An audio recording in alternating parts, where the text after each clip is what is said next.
જય માતાજી.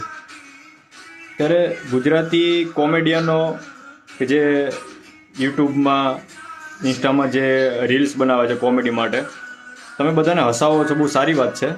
પણ ઘણા વિષયો છે જે વિષય તમે લઈ શકો, પણ મહેરબાની કરીને ગુજરાતી સાહિત્ય જગતના જે વિષયો છે, ગુજરાતી ગીતો જે છે, એ ગીતની પાછળ આખી એક કથા લખાણી હોય છે, એક કથા બની હોય, એક ઘટના ઘટી હોય ત્યારે આખું એનું ગીત બન્યું હોય છે.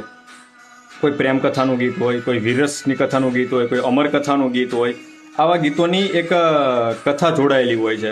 એટલે મહેરબાની કરીને કોઈ ગીતની મીમ્સ બનાવી એની ઠેકડી ઉડાડવી એ સારી વસ્તુ નથી.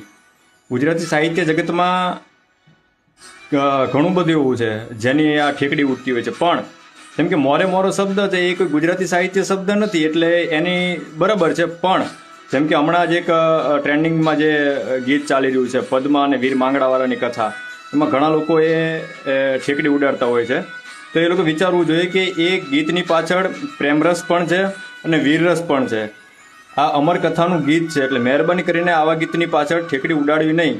કેમ કે વીર માંગડાવાળાની કથા, પદ્માની કથા કે પાઘડિયું 50 એમાં આટાડી એકે નહીં, ઈ ઘોડો ઈ હવાર પણ મેં તો મીટે ન ભાડ્યો માંગડો, એવા માંગડાવાળાની વીર પુરુષની કથા છે.